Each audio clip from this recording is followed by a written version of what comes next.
फिरौन तब बिल्कुल कंगाल था, दिवालिया था, कर्ज में डूबा हुआ था। कर्ज चुकाने के डर से वह घर में छिपा रहता। इसी वजह से एक एक करके लेनदार फिरौन के घर आने लगे। फिरौन बहुत चालाक और धोखेबाज था। सिर्फ धोखेबाज ही नहीं बल्कि बड़ा ठग था। इसलिए कि वह घर में रहते हुए भी दरवाजा खुला रखता था ताकि लेनदार समझें कि घर में कोई नहीं है। दिन ब दिन लेनदार वहाँ आते लेकिन फिरौन को न देखकर लौट जाते। फिरौन अकेले सोचने लगा, मैं कब तक खुद को इस तरह छिपा सकता हूँ, मुझे खुद को साबित करना ही होगा। उस समय मिस्र आर्थिक दृष्टि से दुनिया में सबसे ऊपर था। फिर फिरौन लेनदारों के डर से रात के अंधेरे में बलक से मिस्र की ओर छिपते हुए निकल पड़ा। पूरी रात सफर करने के बाद वह आखिरकार मिस्र पहुंच गया। थोड़ी दूर चलने के बाद उसकी मुलाकात उसके दोस्त हमान से हुई। हमान ने उसे देखते ही पूछा, प्रिय दोस्त, तुम यहाँ क्यों हो? तुम्हारी क्या हालत है? तब फिरौन ने कहा, दोस्त हमान, मैं बड़ी मुसीबत में हूँ। लेनदारों के डर से भागकर यहाँ आया हूँ। मैं पूरी तरह से कंगाल हूँ, चारों ओर कर्ज में डूबा हूँ। अब मुझे किसी काम की जरूरत है। तब हमान ने कहा, फिरौन, मेरी भी यही हालत है, मुझे भी किसी काम की जरूरत है। इसके बाद फिरौन और हमान काम की तलाश में निकल पड़े। थोड़ी दूर चलने के बाद वे भूख और प्यास से बेहाल हो गए। दूर से उन्होंने देखा कि एक आदमी तरबूज के खेत में तरबूज काट रहा है। फिरौन और हमान धीरे धीरे उस तरबूज के खेत के पास जाकर बोले, चाचा जान, हम बहुत भूखे हैं, क्या हमें कुछ तरबूज खाने को देंगे? यह सुनकर उस आदमी ने उन्हें तरबूज खाने दिया। दोनों ने पेट भरकर तरबूज खाया और संतुष्ट हो गए। फिर उस तरबूज के खेत के मालिक ने उनसे पूछा, मैंने तुम लोगों को पहले कभी नहीं देखा, तुम कौन हो और कहाँ से आए हो? तब फिरौन ने कहा, हम परदेसी हैं, बलक से काम की तलाश में आए हैं। तरबूज के खेत के मालिक ने सोचा कि उसे भी काम करने वालों की जरूरत है, इसलिए उसने उनसे कहा, क्या तुम मेरे पास काम करोगे? हमान ने कहा, बिल्कुल, हम काम करेंगे। तब तरबूज के खेत के मालिक ने कहा, मेरे पास काम करना है तो ईमानदारी से करना होगा, चोरी नहीं की जा सकती। फिरौन बड़ा धोखेबाज था, इसलिए उसने चालाकी से कहा, मैंने जीवन में कभी झूठ नहीं बोला और चोरी तो दूर की बात है। इस तरह चालाकी से फिरौन और उसका दोस्त हमान तरबूज के खेत के मालिक का दिल जीतकर काम पर लग गए। अगले दिन से फिरौन और हमान तरबूज लेकर बाजार जाने लगे। बाजार में तरबूज ऊंचे दाम पर बेचते और मालिक को ज्यादा मुनाफा दिखाते। इस तरह उन्होंने और भी ज्यादा मालिक का दिल जीत लिया। काफी समय बीत गया। एक दिन फिरौन ने उस खेत के मालिक से कहा, चाचा जान, आप तरबूज पीस के हिसाब से हमें बेचें, इससे आपको और ज्यादा मुनाफा होगा। खेत के मालिक ने उसकी बात मान ली। इसके बाद फिरौन अगले दिन फिर बाजार में तरबूज बेचने ले गया। वह तरबूज पीस के हिसाब से खरीदता, कभी कभी कुछ तरबूज चोरी भी करता और बाजार में तरबूज को काटकर टुकड़ों में ऊंचे दाम पर बेचता। इस तरह चालाकी से फिरौन ने बहुत पैसा कमा लिया। एक रात फिरौन ने अपने दोस्त से कहा, हमान, अगर हम सिर्फ तरबूज बेचते रहे तो जिंदगी में कुछ नहीं कर पाएंगे, हमें कुछ और करना होगा। उस समय एक अद्भुत घटना घटी। मिस्र के बादशाह ने अपनी सेना के माध्यम से देश में एक घोषणा जारी की। सैनिक विभिन्न स्थानों पर जाकर कहने लगे, यह सूचित किया जाता है कि मिस्र के कब्रिस्तान में एक चौकीदार की आवश्यकता है। यदि कोई व्यक्ति इस नौकरी को करना चाहता है तो वह तुरंत मिस्र के बादशाह के दरबार में संपर्क करे। यह कहकर सैनिक वहां से चले गए। इस बात को प्रत्यक्ष और परोक्ष रूप से सुनने के बाद फिरौन ने अपने दोस्त हमान से कहा, हमान, चलो हम राज दरबार में चलते हैं। हमान ने कहा, मुझे लगता है कि यह संभव नहीं होगा। तब फिरौन ने कहा, इस काम को हाथ से जाने नहीं देना चाहिए, चलो एक बार कोशिश करते हैं। इसके बाद फिरौन और हमान बिना देरी किए मिस्र के राज दरबार में पहुंचे। मिस्र के बादशाह ने उनसे पूछा, तुम लोग कौन हो और क्या चाहते हो? तब फिरौन ने हाथ जोड़कर निवेदन किया, मैं एक मुसाफिर हूँ, परदेश से आया हूँ, मैं बहुत ही जरूरतमंद हूँ। मैंने सुना है कि आप कब्रिस्तान के चौकीदार की नियुक्ति करेंगे, कृपया मुझे यह नौकरी दे दे, मैं जीवन भर आपका आभारी रहूंगा। मिस्र के बादशाह ने फिरौन को देखकर मन ही मन सोचा, उसका शरीर मजबूत है और चेहरा भी अच्छा है, लगता है वह इस काम को कर पाएगा। यह सोचकर बादशाह ने फिरौन को कब्रिस्तान के चौकीदार की नौकरी पर नियुक्त कर दिया। अगले दिन से फिरौन मिस्र के कब्रिस्तान में चौकीदारी का काम करने लगा। दिन रात वह कब्रिस्तान के गेट पर खड़ा रहता। पास ही एक छोटे से कमरे में उसका दोस्त हमान और वह दोनों साथ रहते थे। एक रात कुछ लोग एक मृत शरीर को दफनाने के लिए आए, लेकिन फिरौन ने उन्हें रोक दिया। उसने उन्हें कब्रिस्तान में प्रवेश नहीं करने दिया। तब उन्होंने पूछा, मामला क्या है? आप हमें लाश दफनाने से क्यों रोक रहे हैं? दरअसल फिरौन बड़ा धोखेबाज और ठग था। उसने चालाकी से कहा, क्या आप नहीं जानते, मिस्र के बादशाह ने नया कानून बनाया है, अगर किसी को लाश दफनानी है तो उसे एक सोने का सिक्का देना होगा। उन लोगों ने फिरौन की बात पर विश्वास कर लिया और उसे एक सिक्का देकर लाश को दफना दिया। इस तरह यह खबर फैल गई कि लाश को दफनाने के लिए एक सोने का सिक्का देना जरूरी है। इसी तरह फिरौन धोखाधड़ी करके बहुत पैसा कमाने लगा। उस समय एक अजीब घटना घटी। मिस्र में अल्लाह का कहर शुरू हो गया। चारों ओर कॉलरा और चेचक की बीमारी से बड़ी संख्या में लोग मरने लगे। कुछ लोग लाश को दफनाने के लिए कब्रिस्तान आए। तब फिरौन ने और भी चालाकी से कहा, मिस्र के बादशाह ने नया कानून बनाया है, अगर कोई व्यक्ति कॉलरा या चेचक से मरता है तो उसे 2 सोने के सिक्के देकर ही इस कब्रिस्तान में दफनाया जाएगा। फिरौन ने धोखाधड़ी से सभी से सोने के सिक्के लेकर बहुत सारा पैसा कमा लिया। इस तरह पूरा साल बीत गया। इसके बाद फिरौन ने अपने दोस्त से कहा, हमान, देखो, मैंने 2 बोरियां पैसे कमा लिए हैं, लेकिन अब ये पैसे हमें मिस्र के बादशाह के पास ले जाने होंगे। यह सुनकर हमान चौंक गया। उसने कहा, फिरौन, क्या तुम्हारा दिमाग खराब हो गया है? तुमने पैसे कमाने के लिए इतनी मेहनत की, सबको धोखा दिया और अब आखिर में ये पैसे बादशाह को देने जा रहे हो। फिरौन ने कहा, हमान धैर्य रखो, मेरी चालाकी धीरे धीरे सामने आएगी। इसके बाद बिना देर किए अगले दिन फिरौन और हमान 2 बोरियां सोने के सिक्कों की लेकर मिस्र के बादशाह के दरबार में पहुंच गए। मिस्र के बादशाह ने उनसे पूछा, क्या बात है, तुम लोग बोरियां लेकर राज दरबार में क्यों आए हो? तब फिरौन ने कहा, जहां पनाह, मैं 2 बोरियां सोने के सिक्कों के साथ आया हूँ। यह सुनकर बादशाह के मंत्री ने उन्हें डांटते हुए कहा, तुम्हारी हिम्मत कैसे हुई कि तुम मिस्र के बादशाह के सामने खड़े होकर पैसों का घमंड दिखाओ? तब मिस्र के बादशाह ने पूछा, इतने सारे सोने के सिक्के तुम्हें कहाँ से मिले और तुम इसे यहाँ क्यों लाए हो? तब फिरौन ने कहा, जहाँ पनाह, जो लोग मृत लाश को दफनाने आते थे उनसे मैं एक सोने का सिक्का लेता था। इसके अलावा इसमें मेरी तनख्वाह के पैसे भी शामिल हैं। मेरा असली मकसद यह है कि मिस्र में पिछले 2 साल से जो गरीब लोग कर नहीं चुका पाए, उनकी ओर से मैं ये सोने के सिक्के आपको दे रहा हूँ। कृपया उनकी कर माफी कर दीजिए। यह सुनकर वहाँ मौजूद सभी लोग हैरान रह गए। मिस्र के बादशाह उसके इस कार्य से प्रभावित हुए और उस पर विशेष ध्यान देने लगे। अगले दिन से पूरे मिस्र में यह खबर फैल गई कि एक कब्रिस्तान का चौकीदार ने मिस्र के गरीब लोगों का 2 साल का कर चुका दिया है। पूरे मिस्र के लोग कहने लगे, इतना अच्छा इंसान पूरे मिस्र में दूसरा कोई नहीं हो सकता। अगर यह व्यक्ति हमारे देश का बादशाह होता तो हम कितने सुखी होते। इसी तरह पहले मिस्र के बादशाह और फिर मिस्र के लोगों का दिल जीत लिया। इसके बाद काफी समय बीत गया। एक दिन मिस्र के बादशाह का वृद्धावस्था के कारण निधन हो गया। इसके बाद चारों तरफ चिंता फैल गई कि दूसरा रमेसेस मिस्र का बादशाह कौन होगा। कुछ दिनों बाद राज दरबार में एक आपातकालीन बैठक बुलाई गई। वहाँ मौजूद विद्वानों में से एक ने कहा, इस तरह मिस्र के बादशाह का सिंहासन खाली नहीं रखा जा सकता। मिस्र का अगला बादशाह कौन होगा, इस पर सब चर्चा करें। तब वहाँ मौजूद एक व्यक्ति ने कहा, हुजूर, हमें लगता है कि जो लड़का कब्रिस्तान का चौकीदार है यानी फिरौन, उसकी कद काठी और स्वभाव दोनों ही उपयुक्त हैं। वह बहुत अच्छा है और जनता का भी ख्याल रखता है। हमें लगता है कि उसे ही बादशाह बनाया जाना चाहिए। तब वह विद्वान व्यक्ति बोला, ठीक है, तो ऐसा ही हो। सबकी सहमति से फिरौन मिस्र का बादशाह बन गया। जो व्यक्ति एक दिन तरबूज बेचता था, जो कभी कब्रिस्तान का चौकीदार था, आज भाग्य के पलटने से वह पूरे मिस्र का बादशाह बन गए। असल में फिरौन कितना घटिया इंसान था यह किसी को मालूम नहीं था। इधर फिरौन के मिस्र का बादशाह बनने के बाद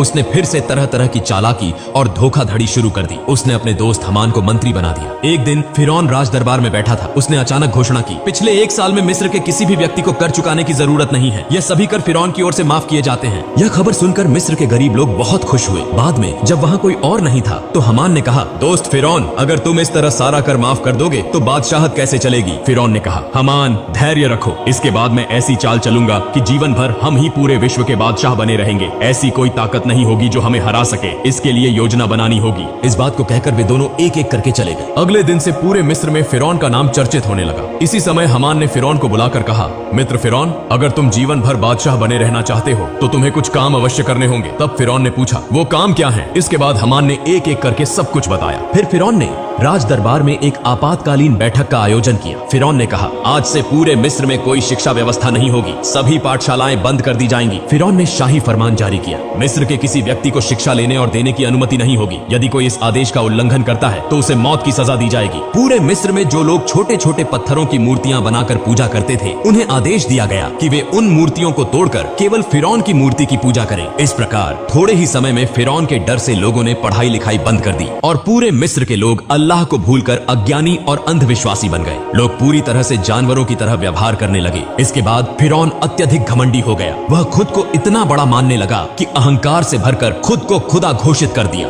दिन ब दिन जनता पर कर की मात्रा बढ़ा दी। अन्याय और अत्याचार बढ़ने लगे। फिरौन ने पूरे मिस्र पर अकेले शासन करना शुरू कर दिया। ब्याज, रिश्वत, व्यभिचार और अनैतिकता की घटनाएं बढ़ने लगी। संक्षेप में फिरौन बनी इसराइल के लोगों को अपमानित और अत्याचार करने लगा। सिर्फ आसिया को छोड़कर कोई भी फिरौन के अपमान और अत्याचार से बच नहीं पाता था, क्योंकि आसिया उस समय की सबसे सुंदर, गुणवान और धार्मिक महिला थी। इसीलिए कई साल बाद फिरौन ने आसिया को अपनी बीवी के रूप में स्वीकार किया। एक दिन आसिया अपने कक्ष में बैठी हुई थी। वह मन ही मन सोच रही थी, जिस तरह मेरे शौहर फिरौन देश की जनता पर अन्याय कर रहे हैं और खुद को खुदा कह रहे हैं, इससे वे न केवल अल्लाह के गुस्से के शिकार होंगे बल्कि पूरे देश को भी बर्बाद कर देंगे। उसी समय फिरौन उस कक्ष में प्रवेश करते हुए बोला, आसिया, तुम इतनी चिंतित क्यों दिख रही हो? तब आसिया ने कहा, प्रिय शौहर, आप यह तो जानते ही हैं कि यह धरती, चांद, सूरज, आसमान और जमीन सब कुछ महान अल्लाह ताला ने बनाया है। इसलिए चाहे इंसान कितनी भी शक्ति प्राप्त कर ले, वह एक छोटा सा कीट भी नहीं बना सकता। इंसान नश्वर है। एक दिन सबको इस दुनिया को छोड़कर जाना होगा। इसलिए आप खुद को खुदा कहना बंद करें और अल्लाह के रास्ते पर वापस लौट आएं। यह सुनते ही फिरौन बहुत गुस्से में आ गया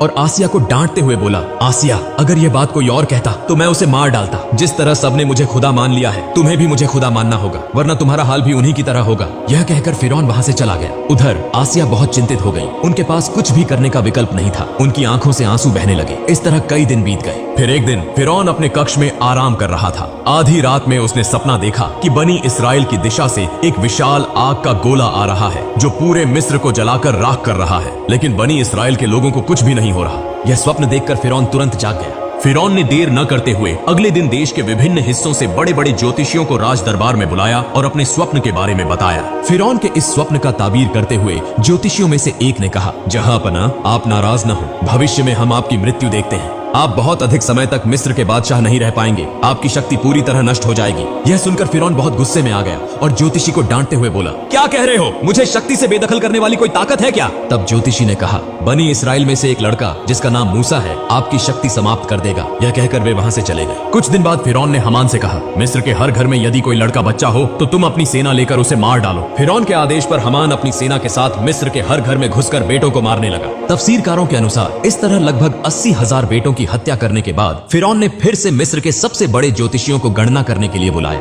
फिर ज्योतिषियों ने कहा, जहांपना, हम गणना करके देख रहे हैं, आपके द्वारा मारे गए लड़कों में मूसा नामक लड़का नहीं है। फिरौन ने कहा, अच्छे से गणना करो। इस बार ज्योतिषियों ने कहा, जहांपना, हम गणना करके देख रहे हैं, चाहे आप उसे मारने की कितनी भी कोशिश करें, आप उसे मार नहीं सकते। मूसा नामक यह लड़का आपकी शक्ति को नष्ट कर देगा और वह लड़का अब बच्चा है। यह सुनते ही फिरौन और गुस्से में आ गया और तुरंत आदेश दिया, तुम लोग हर घर में जाकर तलाशी लो, जहां भी मूसा होगा उसे मार डालो। यह खबर पूरे मिस्र में फैल गई। तब हजरत मूसा अलैहिस्सलाम की माँ बहुत चिंतित हो गई। वह सोचने लगी, अपने बच्चे मूसा को कैसे बचाया जाए। ठीक उसी समय उनकी बेटी मरियम नदी के किनारे बकरियां चरा रही थी। उसने देखा कि हमान और फिरौन की बहुत सी सेना उनके घर की ओर आ रही है। यह देखकर मरियम बहुत जल्दी अपने घर लौट आई और कहा, अम्मा जान, फिरौन की सेना हमारे घर की ओर आ रही है, मेरे भाई मूसा को तुम बचाओ। यह सुनकर हजरत मूसा अलैहिस्सलाम की माँ पूरी तरह चौंक गई। वह बिल्कुल भी नहीं समझ पा रही थी कि अब क्या किया जाए। इतने में फिरौन की सेना ने उनके घर को घेर लिया। ऐसे समय में अल्लाह रब्बुल आलमीन ने गैबी आवाज से कहा, हे मूसा की माँ, तुम देर न करो, अपने बेटे मूसा को जलते हुए चूल्हे में रखकर चली आओ। हजरत मूसा अलैहिस्सलाम की माँ ने देर न करते हुए अपने बच्चे मूसा को जलते हुए चूल्हे में रख दिया और तभी अचानक फिरौन की सेना घर में घुस आई। वे बोले, हमें खबर मिली है कि तुम्हारे घर में मूसा नामक बेटा है, जल्दी से उसे हमारे हवाले कर दो। तब हजरत मूसा की माँ ने कहा, देखो, यह तो मेरी बेटी है, यदि मेरे घर में मूसा है तो तुम लोग उसे ढूंढ कर देखो। फिर उसके बाद फिरौन की सेना घर के इधर उधर हर जगह तलाशी लेने लगी, लेकिन कहीं भी कुछ नहीं मिला।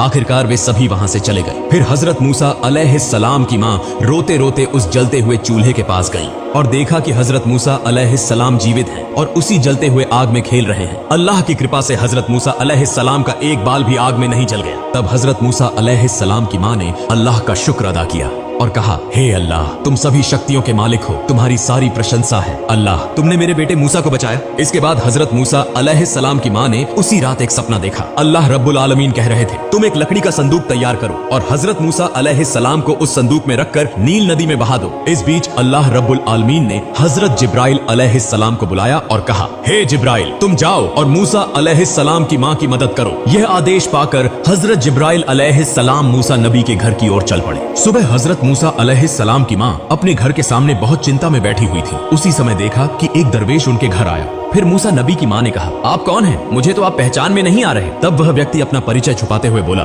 मैं एक बढ़ई हूँ, क्या आपको कोई लकड़ी का सामान बनवाना है? तत्क्षण मूसा नबी की माँ बोली, बिल्कुल, मुझे एक लकड़ी का संदूक बनवाना है। और इस तरह अल्लाह ताला ने उस दिन जिब्राइल अलैहिस्सलाम के माध्यम से मूसा अलैहिस्सलाम की माँ को संदूक बनाने में मदद की। फिर मूसा अलैहिस्सलाम को नील नदी में बहा दिया। अल्लाह की क्या कुदरत! नील नदी का प्रभाव जिस दिशा में बहता है, हजरत मूसा अलैहिस्सलाम का लकड़ी का संदूक उसके विपरीत दिशा में बहता रहा। इस तरह बहते बहते हजरत मूसा अलैहिस्सलाम का लकड़ी का संदूक फिरौन के राज दरबार के पास पहुंच गया। वहां फिरौन और उसकी पत्नी माँ आसिया और अन्य दासियां मौजूद थीं। जैसे ही उन्होंने संदूक देखा, माँ आसिया तुरंत आगे बढ़ी। माँ आसिया ने संदूक खोला और देखा कि उसमें एक सुंदर बच्चा पड़ा है। उसके मस्तक पर जैसे नूर का उजाला चमक रहा हो। इतना सुंदर बच्चा उन्होंने कभी नहीं देखा था। इसलिए बिना देर किए माँ आसिया ने मूसा अलैहिस्सलाम को अपनी गोदी में उठा लिया और फिरौन के पास जाकर बोली, देखिए कितना सुंदर बच्चा, इस बच्चे को मैं पालूंगी। यह सुनकर फिरौन ने कहा, नहीं, यह बच्चा शायद हमारा दुश्मन होगा, यह जरूर बनी इसराइल में से कोई बच्चा होगा, इसे मैं मार डालूंगा। तब माँ आसिया ने कहा, क्या कह रहे हैं? अगर यह बनी इसराइल का कोई बच्चा होता तो यह नदी के बहाव में उलटी दिशा में कैसे आया? इसे तो उस दिशा में जाना चाहिए था। यह तर्क सुनकर फिरौन ने कुछ नहीं कहा, बस इतना कहा, ठीक है, तुम इस बच्चे को पाल सकती हो। फिर माँ आसिया हजरत मूसा अलैहिस्सलाम को लेकर